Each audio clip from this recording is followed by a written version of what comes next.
ये छोटे छोटे पॉइंट्स आपको दिख रहे होंगे, ये उस समय वो सामान अपना रखने के लिए इस्तेमाल करते थे, थोड़ा सेफ्टी गार्ड के। कितने सारे लोग एक साथ इस प्रांगण के बीच में बैठकर खाना पीना बनाते थे, खाते थे। ये उस समय के कुछ डॉक्यूमेंट, बही खाते वगैरह, इनको हम थोड़ा सा देखते हैं क्या क्या इसमें लिखा हुआ है। लिखावट हमें बिल्कुल समझ में नहीं आ रही है, लेकिन एक दूसरे से कंपटीशन करने के लिए अपनी हवेलियों को कुछ यूनिक विचित्र बनाने की ही प्रतिस्पर्धा में उन लोगों ने अपनी हवेली को एक नया रूप देना शुरू किया।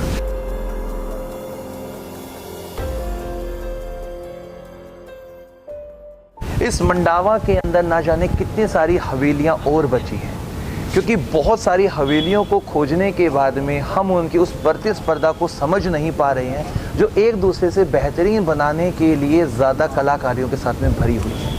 नमस्कार दोस्तों, मैं हूं विक्रम और आज मैं आप लोगों को राजस्थान के इस मंडावा की एक दूसरी हवेली में लेकर आ गया हूं, जिसका नाम है स्नेहराम लड़ियां की हवेली। इस बोर्ड के ऊपर जो लिखावट है वो आज फीकी पड़ चुकी है, लेकिन इस बोर्ड पे यहाँ की सारी डिटेल लिखी हुई है कि 20वीं शताब्दी के शुरुआती समय में इस हवेली को यहाँ पर बनाया गया था एक बहुत जाने माने व्यापारी के द्वारा। बाहर का जो पूरे का पूरा आप व्यू देख पा रहे हैं, ये व्यू वो है जो उन हवेलियों से अवशेष प्राप्त होते हैं। कुछ खंबे, कुछ पिलर, कुछ वहाँ के डिज़ाइन, उन पत्थरों को यहाँ पे ला के रखा गया है जो बेचने के लिए यूज़ में आते हैं। सामने की तरफ जो आपको तांगा दिखाई दे रहा है, ये उसी समय का पुराना प्राचीन तांगा है।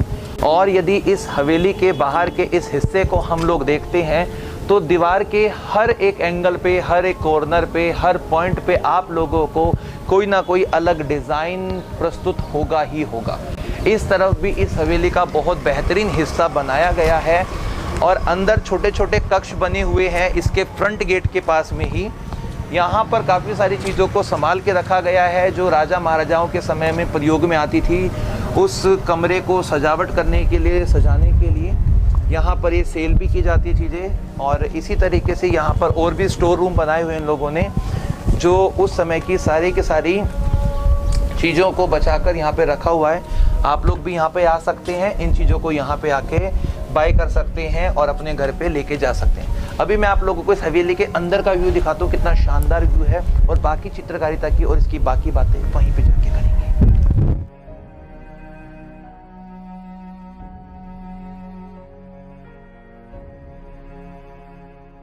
जब हम सामने आएंगे तो हम इस वाले हिस्से को देखते हैं पहले।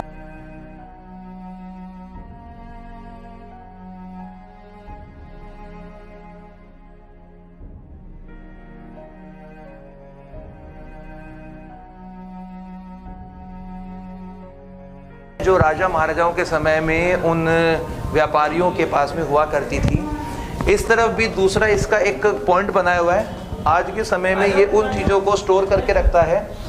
थोड़ा सा इसके अंदर का आपको मैं व्यू दिखाता हूँ, अंदर जाकर कैसा है अंदर का व्यू।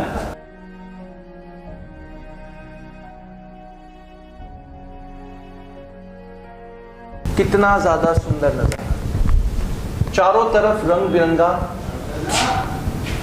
दीवारों पर ये पपेट्स, राजा महाराजाओं की फोटो, और इधर ये डिजाइन बारीक, सामने की तरफ और अलग अलग राजपूतों की, अलग अलग किंग्स की फोटोज को यहाँ पे बनाया गया है। और यदि हम अपनी नज़रें सामने की तरफ गड़ाते हैं तो यहाँ पे खिड़कियों के ऊपर ये हरा रंग भरा गया है। कुछ नीचे की तरफ ये कागज़ फॉर सेल यहाँ पे रखे गए हैं। इस तरफ भी आप देखिए कितना बेहतरीन नज़ारा है पूरे के पूरे इस कक्ष का। और ये विदेशी चित्रकारिता यहाँ पर आप लोगों को देखने को मिलेगी। इन राजा महाराजों का संबंध ना विदेशी, उस समय के जो लोग थे, बड़े बड़े लोग थे, उनसे भी था। इसीलिए इन व्यापारियों का और इन राजा महाराजों की जो भी आपको हवेली दिखेगी वहाँ पे ना विदेशी लोगों के कुछ ना कुछ सिंबल आपको देखने को मिलेंगे। इस गेट का कलर ही देख लीजिए आप, कितने बेहतरीन तरीके से रंगा गया है। अब कौन सी शैली पर है ये, इसे राजपूताना स्टाइल बोलते हैं। और जब बाहर की तरफ आएंगे आप लोग तो बाहर आप लोगों को इसका एक ये गैलरी दिखेगी, इसके ऊपर का पूरा डिजाइन।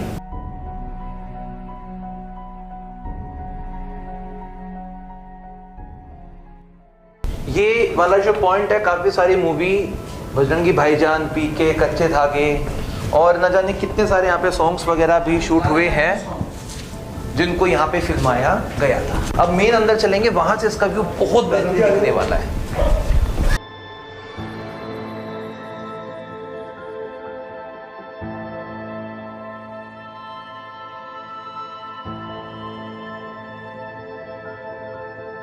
अंदर की तरफ आने पर इस कमरे के अंदर हम लोगों को यहाँ पर पुराने समय की चक्की, ये उस समय के कुछ डॉक्यूमेंट, बही खाते वगैरह, इनको हम थोड़ा सा देखते हैं क्या क्या इसमें लिखा हुआ है। लिखावट हमें बिल्कुल समझ में नहीं आ रही है। ये देखिए क्या लिखा है, किस तरीके से लिखा है, हमारी समझ से बाहर है, परे है, लेकिन पुराने समय को आज भी बचा के रखा गया है। इस कमरे की तरफ वो शान शौकत को बढ़ाने के लिए रखी गई चीज़ें जो राजा महाराजाओं के समय में होती थी। शायद ये मेरे ख्याल से या तो बेल होगी या फिर हाथों की कड़ी होगी, ये जिससे बांध के रखा जाता है। ये लकड़ी को तराशा हुआ यहाँ पे। स्नेह राम लड़िया जी की इस हवेली का इस चित्रण को आप देखेंगे। यहाँ से शुरुआत करते हैं। इधर का ये तिबारा और इस तिबारे के ऊपर बनाया गया डिजाइन, कृष्ण भगवान को हर जगह बनाया गया है इन लोगों की हर हवेली के अंदर। और इस तरफ सिल्क को काटने का चरखा रखा हुआ है यहाँ पे। इसका मैं आपको एक इतिहास बताता हूँ। जब हमारे भारत के अंदर ब्रिटिश गवर्नमेंट ने अपना आधिपत्य जमा लिया था तो उस समय बेसिक तरीके से काफ़ी सारे व्यापारी इस मांडवा नामक स्थान पर आकर बसने लगे थे, क्योंकि ये एक ऐसा मध्य बिंदु हुआ करता था जो व्यापार का एक बहुत बड़ा गढ़ बन गया था। इसी चीज़ को मद्देनज़र रखते हुए बहुत बड़े बड़े व्यापारी जो ज़्यादातर बनिया यहाँ पर बसने लगे और इस छोटे से कस्बे को उन्होंने एक बहुत ज़्यादा विख्यात सिल्क के व्यापार में तब्दील कर दिया। इसीलिए वो लोग आपस में इतना ज़्यादा पैसा कमाने लगे कि उनके पास पैसों की कोई कमी नहीं हुआ करती थी, लेकिन एक दूसरे से कंपटीशन करने के लिए अपनी हवेलियों को कुछ यूनिक विचित्र बनाने की ही प्रतिस्पर्धा में उन लोगों ने अपनी हवेली को एक नया रूप देना शुरू किया। इसीलिए आप जिस भी दीवार की तरफ देखेंगे तो आपको कुछ अलग डिज़ाइन ही पेश होने वाला है। सामने की दीवार का नज़ारा आप लोग देख सकते हैं, हरा रंग लाल रंग भरा हुआ है। इस तरफ भी देख सकते हैं, मतलब ओवरऑल मिलाकर ये सारे का सारा जो मंजर है वो बहुत ज़्यादा अच्छा व्यू बना हुआ है। एक यहाँ पर हम कुछ चीज़ों को देखते हैं, आइए मेरे साथ एक बार। आपको ये छोटे छोटे पॉइंट्स आपको दिख रहे होंगे, ये उस समय को सामान अपना रखने के लिए इस्तेमाल करते हैं, थोड़ा सेफ्टी गार्ड के लिए। ये पता नहीं पुराने समय का क्या है, लेकिन ये अष्ट कोणीय बना हुआ है। 1 2 3 4 5 6 7 8 अष्ट कोणीय है पूरे के अंदर। इन सारे कपड़ों को सील किया हुआ है, सामान रखा होगा पुराना इसके अंदर। जो उनके परिवार के लोग यहाँ पे आते हैं कुछ शुभ काम करवाने के लिए, अपनी पूजा पाठ करने के लिए, कभी साल 2 साल में यहाँ पे आते हैं। अदरवाइज ये सारी की सारी जो हवेलियाँ हैं वो सिर्फ और सिर्फ टूरिस्ट पॉइंट बने हुए हैं। यहाँ पे कोई घर परिवार नहीं रहता है। ऊपर चलते हैं एक बार, आइए मेरे साथ।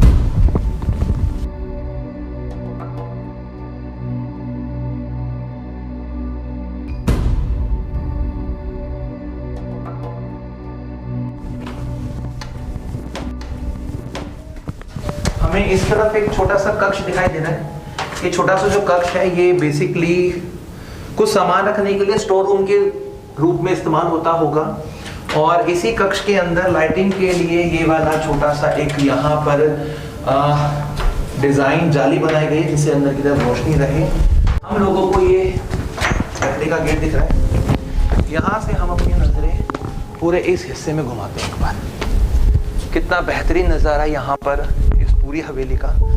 सारे के सारे जो कमरे हैं वो आज के समय बंद कर दिए गए हैं, लॉक्ड हैं। और इन्हीं हवेलियों के अंदर किसी समय उन बाड़ियाओं का जब परिवार रहता था तो कितनी ज़्यादा रौनक बनी रहती होगी। कितने सारे लोग एक साथ इस प्रांगण के बीच में बैठकर खाना पीना बनाते थे, खाते थे।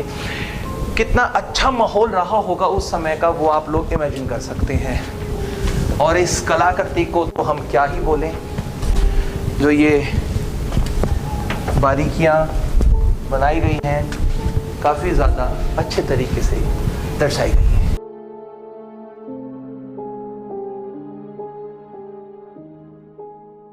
दोस्तों इस हवेली के छत वाले हिस्से में हम लोगों को यहाँ एक ऐसा सिस्टम दिखाई दिया है, शायद ये टॉयलेट करने के लिए बनाया गया होगा, लेकिन जब हम इसी को बाहर की तरफ से देखते हैं तो ये ओपन है, नीचे इसका सीधा पानी फ्लो आउट हो रहा है तो हम कंफ्यूज्ड हैं कि क्या है एग्जैक्ट तरीके से ये। आप लोगों को पता हो तो आप हमें बता सकते हैं।